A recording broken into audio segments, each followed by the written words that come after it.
Sister Jasmine. Good morning, Brother Lem and Sister Betty. Good morning sa inyo.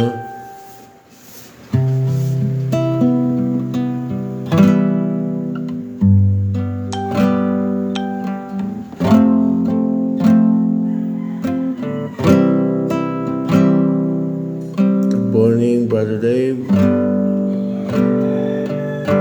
Sige po, pakishare nyo yung ating live video para maabot yung iba nating kapatid. Purihin ng Diyos sa umagang ito. Mga kapatid, tayo po ay nasa Insight, Preaching the Word of God as it is. Isang programa po ito ng Doro Faith Church Pandi na naglalayo na masunod ang kalooban ng Panginoon, mauna siya sa buhay natin at malaman natin ang mga bagay na dapat natin gawin ayon sa kanyang panukala. Good morning, Sister Jessica. Purihin ang Panginoon at sige po, tayo'y mag-umpisa. Umawi tayo sa Panginoon. Tunay nga na ang Diyos ay nagbigay sa atin ng isang bagay na magiging kapayapaan natin. Good morning, Brother Kevin, Brother Casey, Brother Sister Joanna May. Good morning sa inyo.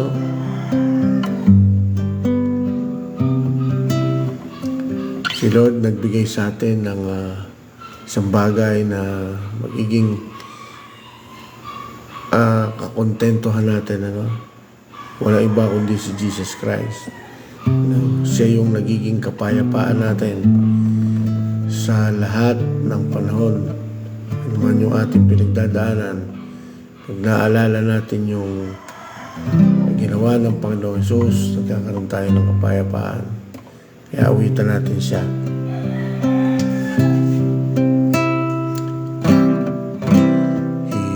He is our peace, who has broken down every wall. He is our peace. He is our peace.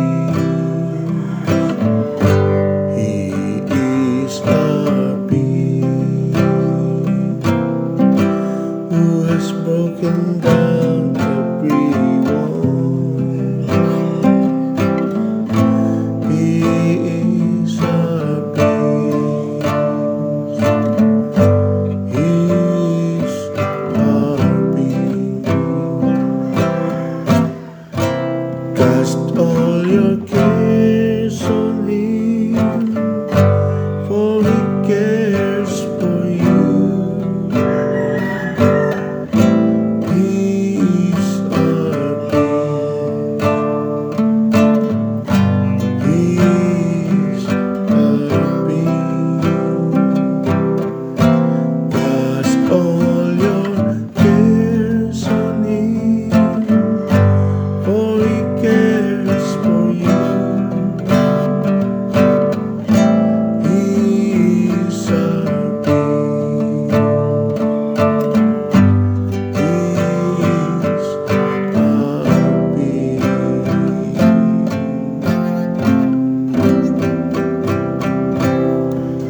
Praise the Lord. Good morning, Sister Nicole.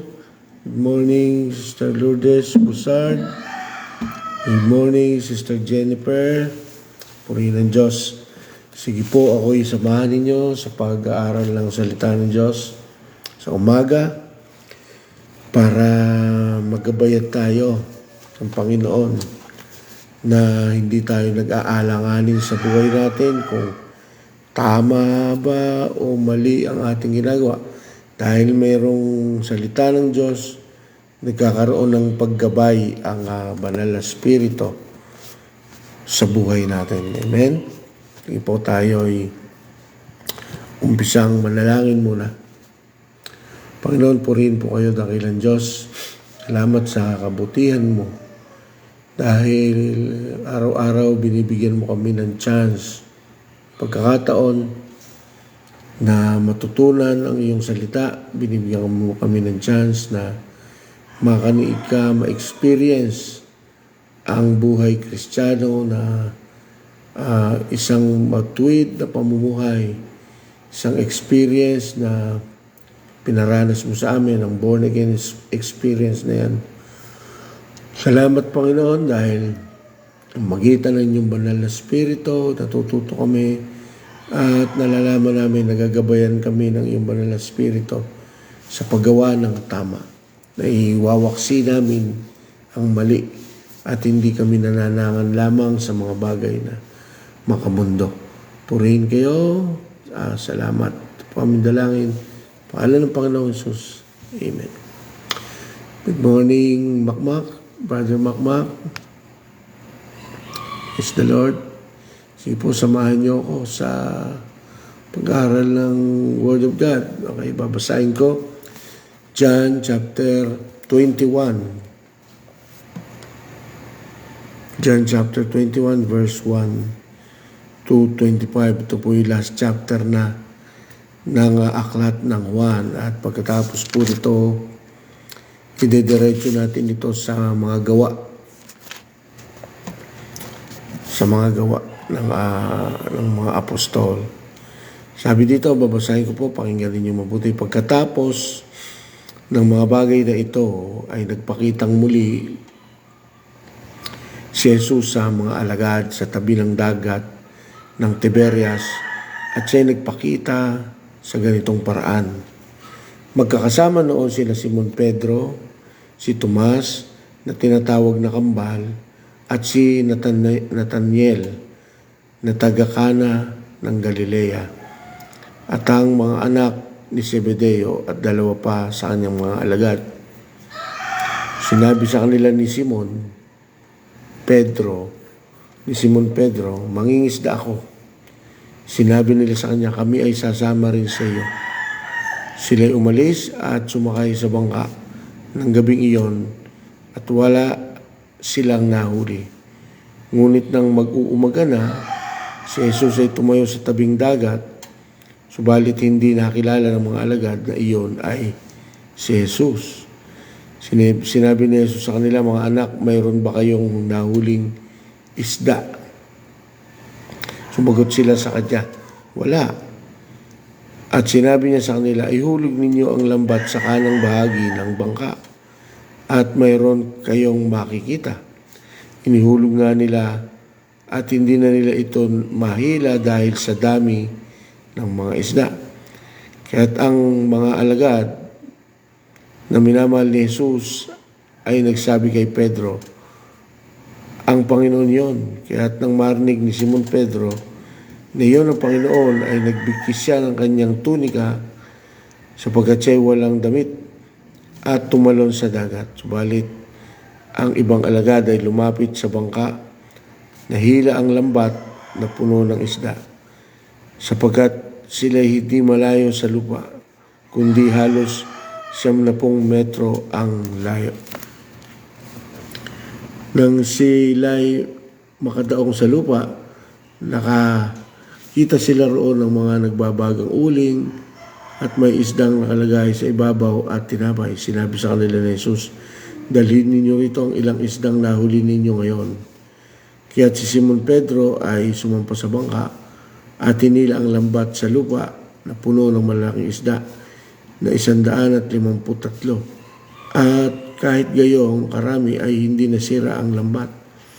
Sinabi sa kanila ni Jesus, hali kayo at mag-almusal. Sino man sa mga alagad ay hindi nangahas na siya'y tanungin, sino ka? Yamang alam nila na iyon ay ang Panginoon. Tumapit si Jesus, dinampot ang tinapay at binigay sa kanila, pati ang isda. Ito nga ang ikatlong pagpapakita ni Jesus sa mga alagad pagkatapos na siya'y bumangon mula sa mga patay. 15. Pagkatapos nila makapag-almusal, sinabi ni Jesus kay Simon Pedro, Simon, anak ni Juan, minamahal mo ba ako ng higit kaysa mga ito? Sinabi niya sa kanya, "Opo, Panginoon, nalalaman mo na minamahal kita." Sinabi ni Jesus sa kanya, "Pakainin mo ang aking mga kordero." Sa ikalawang pagkakataon ay sinabi niya sa kanya, "Simon, anak ni Juan, minamahal mo ba ako?" Sinabi niya sa kanya, "Opo, Panginoon, nalalaman mo na minamahal kita." Sinabi niya sa kanya, "Alagaan mo ang aking mga tupa." Sinabi niya sa kanyang ng ikatlong pagkakataon, "Simon, anak ni Juan, minamahal mo ba ako?" Nalungkot si Pedro sapagkat 3 ulit nang sinabi sa kanya, "Minamahal mo ba ako?" At sinabi niya sa kanya, "Panginoon, nalalaman mo ang lahat ng mga bagay. Nalalaman mo na minamahal kita." Sinabi sa kanya ni Jesus, "Pakainin mo ang aking mga tupa." Katotohanan ang sinasabi ko sa iyo nang ikaw ay bata pa. Binibigkasan mo ang iyong sarili at lumalakad ka kung saan mo ibig. Ngunit pagtanda mo'y iuunat mo ang iyong mga kamay at bibigkasan ka ng iba at dadalhin ka kung saan mo ibig. Ito'y nasabi niya upang ipahiwatig kung sa anong paraan kamatayan luluwalhatiin niya ang Diyos. At pagkatapos nito ay sinabi niya sa kanya, "Sumunod ka sa akin." Pagtalikod ni Pedro, nakita niya ang alagad na minamahal ni Jesus na sumusunod. Siya rin itong nakahilig na lumapit kay Jesus sa hapunan. Nagsabi, "Panginoon, sino ang magkakanulo sa iyo?" Nang makita siya ni Pedro ay sinabi niya kay Jesus, "Panginoon, at paano naman ang taong ito?" Sinabi sa kanya ni Jesus, "Kung ibig kong siya'y manatili hanggang sa ako'y dumating, ay ano nga sa iyo? Sumunod ka sa akin." Kaya't kumalat ang sabi-sabi sa mga kapatid na mga alagad na iyon ay hindi mamamatay. Balit hindi sinabi ni Jesus sa kanya na hindi siya mamamatay, kundi ibig kong siya'y manatili hanggang sa ako'y dumating. Ay ano nga sa iyo? Ito ang alagad na nagpapatotoo sa mga bagay na ito at ang sumulat ng mga ito. At nalalaman namin na ang kanyang patotoo ay tunay. Subalit marami pa rin ibang mga bagay na ginawa si Jesus na kung susulating isa-isa, sa palagay ko kahit sa sanlibutan mismo ay hindi magkakasya ang mga aklat na isusulat. Purihin po ang Diyos. Good morning, Sister Jonah Pagilagan. Good morning, Sister Helen. Purihin ang Diyos. At kasama po namin kayo sa umagang ito sa pag-aaral ng kanyang mga salita. Amen. Umpisahan po natin yung pong ating pinag-aaralan, huling bahagi ng aklat ni Juan. No? At ito yung ikatlong time na pagpapakita ng Panginoong Hesus sa mga alagad. Itong panahon na to, nagpakita siya sa tabi ng dagat. No? At kakaiba yung pangyayari dito. Good morning, Sister Juliper. Nung mga unang time na siya ay nagpakita, dahil hindi pa siya umaakyat, wala pang maraming bilin si Jesus Christ sa kanila. Kumbaga, pinakikita pa lang ni Jesus Christ sa kanila na siya'y nabuhay na maguli. Sa makatwid, hindi pa naiintindihang mabuti ng mga alagad kung ano yung kanilang dapat gawin sa kanilang mga buhay bilang mga naging alagad ni Jesus Christ. Kaya kung mapansin natin, nagyaya pa si Peter doon sa mga alagad. Sabi ni Peter, "Mangingisda ako." At sabi naman ng iba, "Sasama kami." Okay?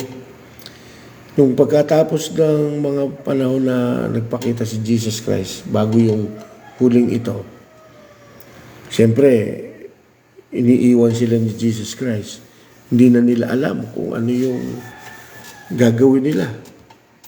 Saan sila mag-uumpisa. Parang kagaya din ng mga Kristiyano, minsan hindi malaman kung ano ang gagawin sa pagiging Kristiyano sa buhay nila bilang mga Kristiyano. Kaya sabi nila, lalo na sa mga naglilingkod sa Panginoon, sa umpisa nakasamang mabuti ang Panginoon, pagkatapos ng mga bagay ng kapuspusan ng Panginoon, dumadating sa punto na parang naiiba yung kanilang pananaw. Balik na lang tayo sa dati nating gawi. Kaya nagyaya si Pedro na pangisda. Gusto niyang bumalik sa dating gawi. Parang isang bagay na natapos, yung isang panahon sa parang isang aklat na natapos na yung isang kabanata at babalik na lamang silang muli sa umpisa. No? Di pa nila naiintindihan kasi kung ano yung dapat nilang gawin. Kagaya rin ang nangyayari sa mga tao na parang pagkatanggap kay Jesus Christ dahil hindi alam ang gagawin bilang mga isang tunay na mga anak ng Diyos, bumabalik sa mga dati nilang gawi at hindi iyon ang gusto ng Panginoon.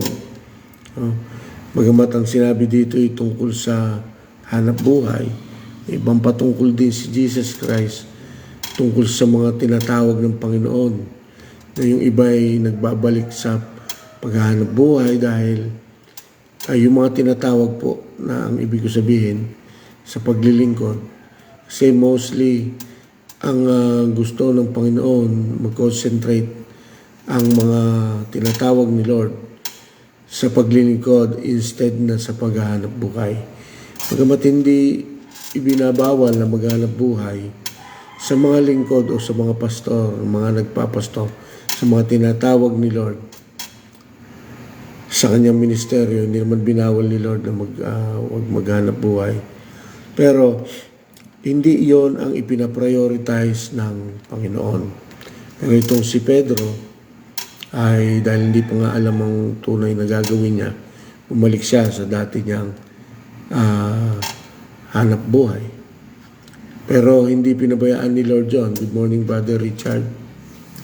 Pero hindi pababayaan niya ni Lord dahil siya ay dumadating sa tamang panahon. He is always on time. God is never late and never too early. He is always on time, Panginoon. Kaya, nung nakita sila ng Panginoon na sila'y nangingisda at walang nahuli, hindi nila naaalala na si Jesus Christ pala yung kausap nila na nasa tabi ng dagat, nasa tabing pampang ng dagat. Hindi nila nakilala. Pero nung time na sinabi ni Lord sa kanila, wala ba kayo nahuli? Sabi nila wala. O sige, doon yung sa kanang bahagi ng bangka, ihulog yung inyong lambat. Doon pa lang sa pagkakasabi nun, si John na the beloved, no, yung sumulat ng aklat na ito, ay nagsabi, ang Panginoon yon. No? Talagang naalala niya. Ano ang ini-indicate doon? No?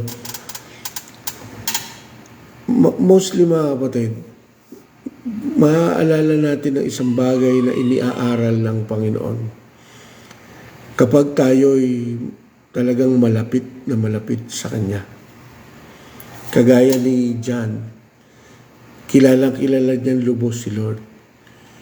Kung yung event na nangyari noon, hindi niya masyadong binigyan ng pansin. Kasi bago mangyari to, tinuruan na sila ni Lord sa pangingisda at naghulog sila ng lambat at nakahuli din sila ng maraming isda. Kung yung panahon na yon, hindi masyadong binibigyan ng pansin. Good morning, Sister Bernice. Kung yung panahon na yon ay hindi nagbibigay masyado ng pansin yung mga alagad. Magkaroon man ng second event na pagkahalid tulad nung nangyari na paghuhulog ng lambat, may possibility hindi nila makilala si Jesus Christ.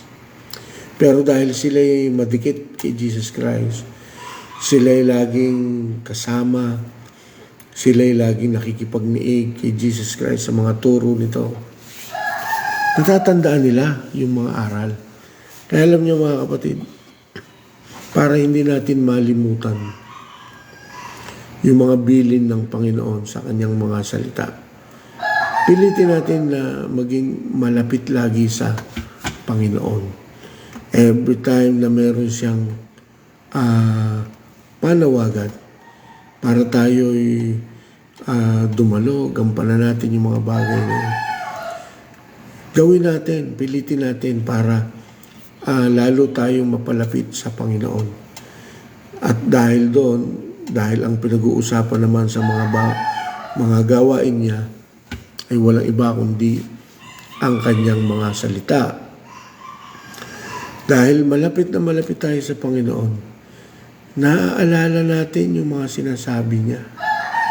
Kagaya nila, nakilala nila si Jesus Christ, na siya nga yung tumatawag.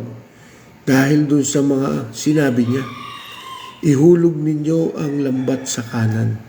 Alala nila, si Lord yun, may sabi nun. Okay? Dahil kasama nila at hindi nila binaliwala yung mga event na nangyari po ni Pastora Wilma. Hindi nila binaliwala yung mga pangyayari. Kaya ito yung tinuturo po sa inyo lagi. No? Sa pagbabasa ng Bible, talagang nagsasabi ito na ito yung magtuturo sa atin para maalala lahat yung sinasabi ng Panginoon sa atin. Opo, may time parang hindi natin maintindihan yung passage ng Bible. Parang ano ibig sabihin nito? No? Pero dahil sa kagaya ng mga alagad, noong una hindi naman nila naiintindihan lahat ng itinuturo sa kanila ng Panginoon, bagamat kasama sila ng Panginoon. May sinasabi si Lord, sabi niya, igibain niyo ang templong ito sa loob ng 3 araw, itatayo ko itong muli. Hindi nila yun naiintindihan eh. Kahit yung muling pagbabalik ni Jesus Christ, hindi nila lubos na naiintindihan yung mga panahon na yun. Pero dahil kasama sila lagi ng Panginoon at malapit sila sa Panginoon, paulit-ulit, araw-araw, sa loob ng 3 taon, kasama nila ang Panginoon, natuto sila eh. Kaya nung nakita nila at sinabi ni Lord, ihulog niyo yung lambat, natatandaan nila, galing iyon sa Panginoong Yesus. Ganyan din po, hindi niyo po tayo po ng mga makabagong Kristiyano ngayon. Kapag ang ginawa natin sa church ay pagpunta at pag-alis lang, at hindi natin binubuo yung mga bagay na kailangan pakikipagniig natin kay Lord. Hindi natin nabibigyan pansin yung kanyang mga salita. Kahit minsan na maalala natin yung, kahit minsan na parang kailangan nating magawa yung isang bagay, hindi natin magawa. Kasi hindi natin maalala yung salita ng Panginoon.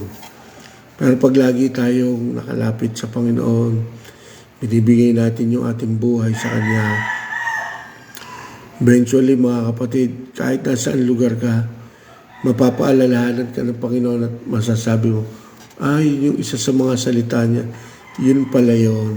Marirealize mo, yun nga pala, ito nga pala ituro ng Panginoon. Amen? Kaya, nating pabayaan. Tapos sabi ni Jesus Christ sa verse 10, bring some of fish you've just caught. Sabi, dala niyo ako ng isda na nahuli ninyo. No? Alam niyo mga kapatid, yung time na nakita na nila si Jesus Christ, nagluluto na si Jesus Christ eh. Meron ng iniihaw si Jesus Christ na isda at may tinapay pa siyang dala. No? May tinapay pa siyang dala. Pero sabi ni Jesus Christ,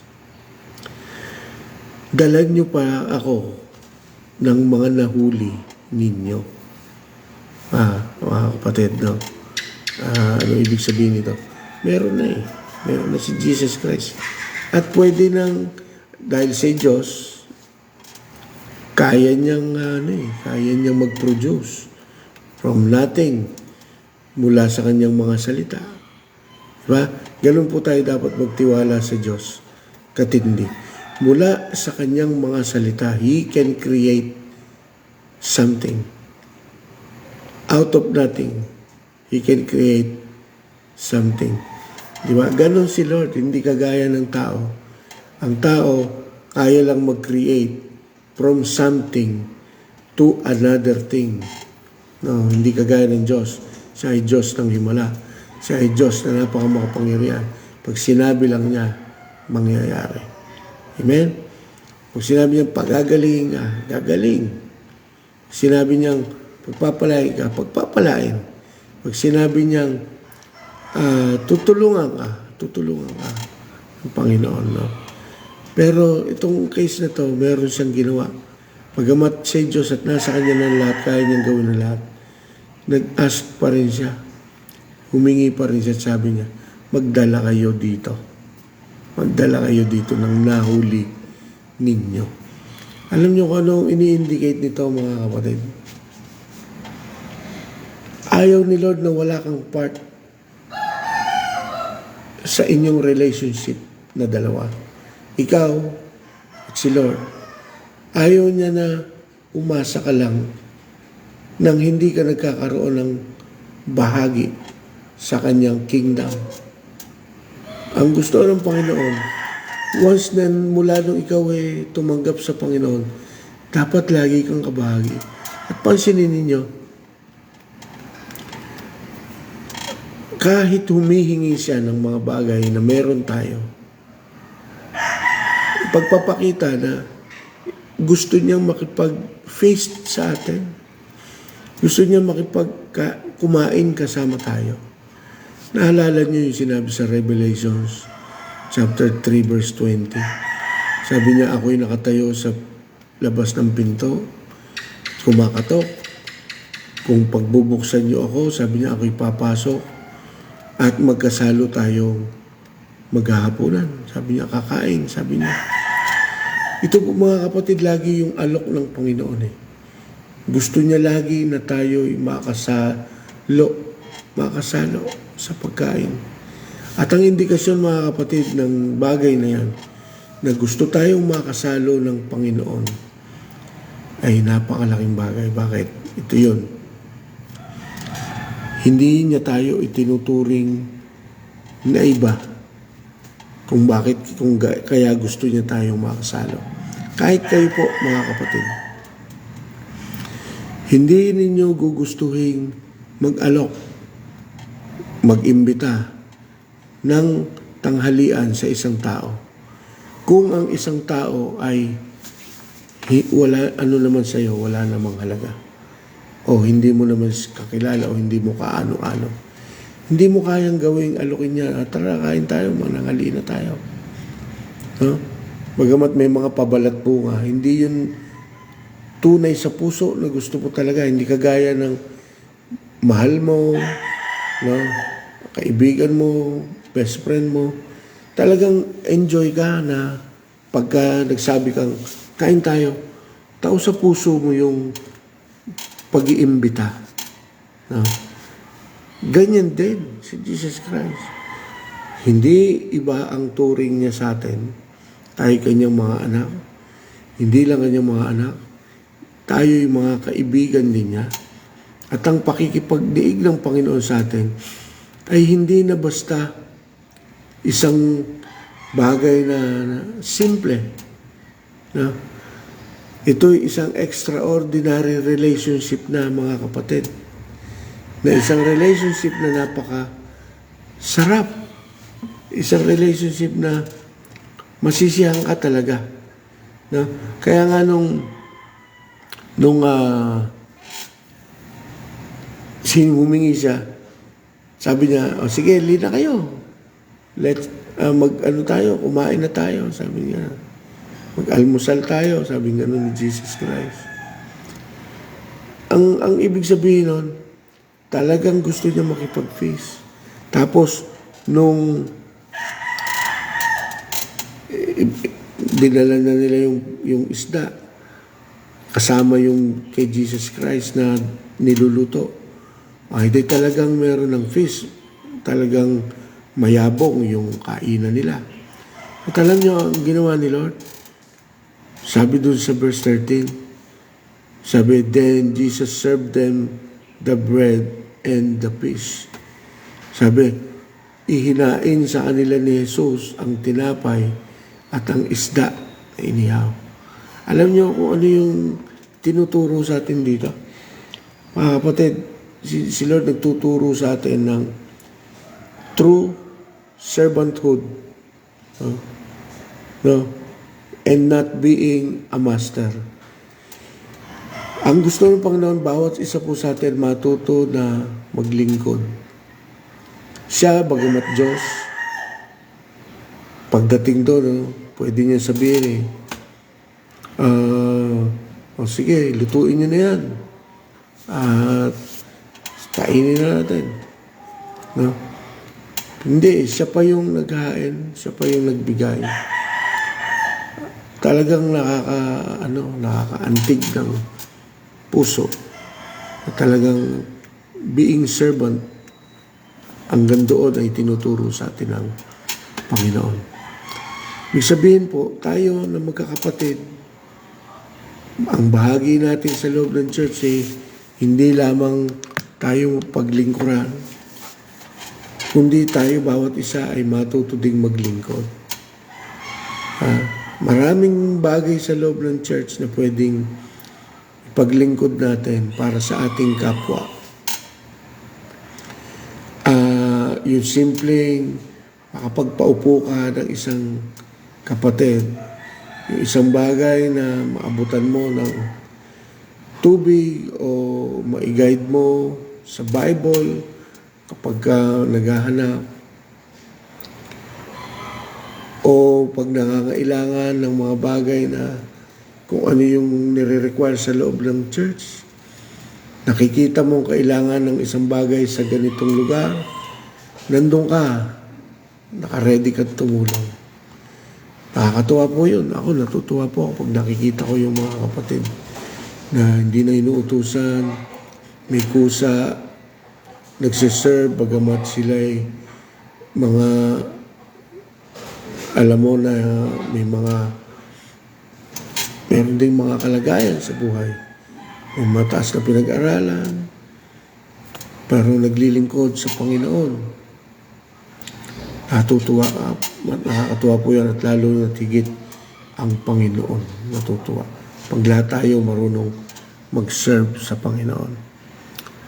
Okay? Isang bagay pa, ito yung huli. Meron ditong conversation si Lord at si Peter para sa mga tinatawag ng Panginoon sa paglilingkod. No? Tandaan po ninyo, hindi ang basihan ng paglilingkod ay yung may panawagan o yung kaisipan ng mga tao na may kakayahan. No? Di po yun. Ang ibig sabihin ng may panawagan, tinatawag siya ni Lord. Hindi yung may panawagan na ang ibig sabihin ng mundo, meron siyang talent para magawa yung isang bagay. Mali po. Hindi po gano'n. Pag sinabing panawagan, tinatawag ka. Kahit ano pa ang kalagayan mo. Maliit na tao ka, mababang napag-aralan, nasa middle class, o nasa much higher class ka pa ng pagiging tao. Hindi ang basihan na yung talento mo, ang basihan na yung tinatawag at nakita ng Diyos. Yung puso mo na gagamitin kanya sa kanyang ministeryo. Yun ang panawagan niya. Yun ang panawagan. Yan, may bilin siya sa mga tinatawag ng Panginoon. Sabi niya, Pedro, mahal mo ba ako? 3 beses yun. At ang tugon ng Panginoon, tugon ni Pedro, opo, mahal ko po kayo. At may utos ang Panginoon. Ito'y utos po. Hindi isang pakiusap. Utos, ang sabi ng Panginoon, pakainin mo ang aking mga tupa. Yun ang sabi ng Panginoon. Pakainin mo ang aking mga kordero. Pakainin mo ang aking mga tupa. Yan ang laging sinasabi ng Panginoon. Kaya, yung mga may panawagan po, no? Kung may isang gusto ng Panginoon ay hindi mag-asikaso lang ng kung ano-ano. Ang isa sa gusto ng Panginoon ay magturo ng kanyang mga salita. Pakainin ang kanyang mga miyembro. Gawin po natin ito. Pakainin po natin yung mga pinagkatiwala sa atin ng Panginoon. At ikaw naman, kung ikaw naman ay tupa ng Panginoon, pumunta ka sa tagapagpakain sa iyo sa lupa ng salita ng Diyos. Kaya kung mayroong mga gawain ng pagtuturo, gaya ng discipleship training, pumunta ka para ikaw ay mapakain ng iyong pastor. No? Ganun po yung bili ng Panginoon. Mayroong bili kay Peter, pakainin yung tupa. May obligation din yung mga tupa. Pumunta ka dun sa kainan, sa lugar na kung saan kumakain. Sa labangan, no? Diba? Yung mga hayop, mayroong lugar sila kung saan sila inilalagay, doon sila hinahainan ng pagkain. Kung ikaw ay tupa at ikaw ay malayo, hindi ka makakakain. No? Dahil nandun yung bunton ng pagkain na dinala ng pastor o pastol ng Panginoon. Siyempre, doon kayong magsasama-samang kakain. May part ang pastor, may part ang mga miyembro.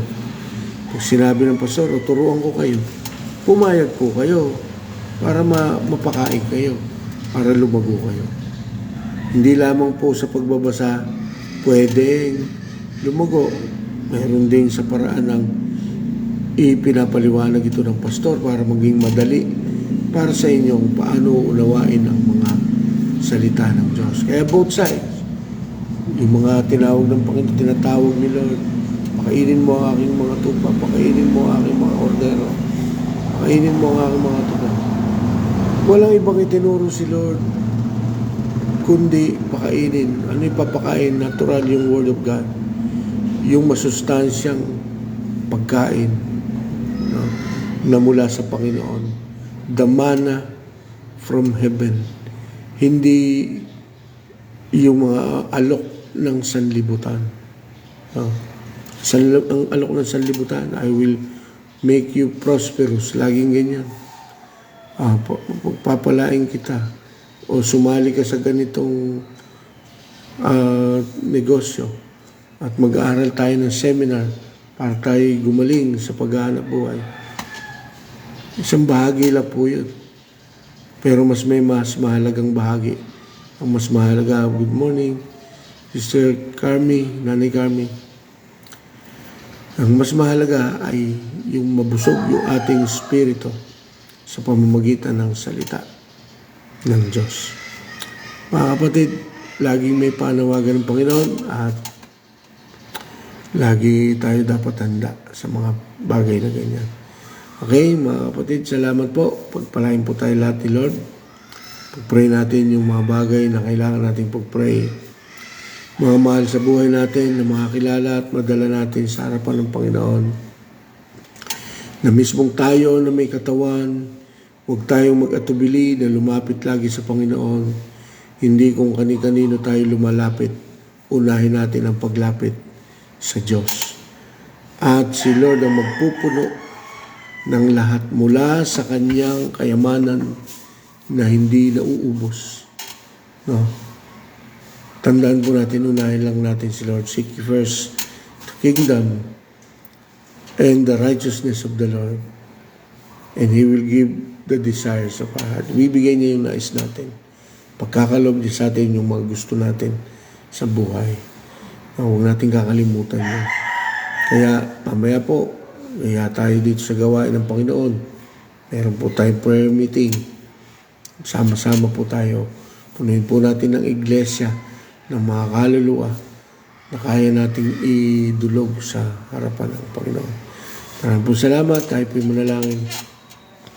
Purihin ka, O Diyos. Salamat sa iyong kabutihan. Salamat sa iyong patnubay. Salamat sa pagtuturo sa amin. Ang iyong salita, ang aming gabay, ang iyong banal na spirito sa aming pumapatnubay. Salamat po, mga maghahanap buhay, mga papasok, mga mag-aaral. Tulungan niyo po, Panginoon, na masunod ang kalooban niyo. Bigyan daan lagi ang kalooban ninyo. Purihin ka, ito po ang aming dalangin sa pangalan ng Panginoong Jesus. Amen. Amen. God bless po. Palahin po tayong lahat ng Panginoon.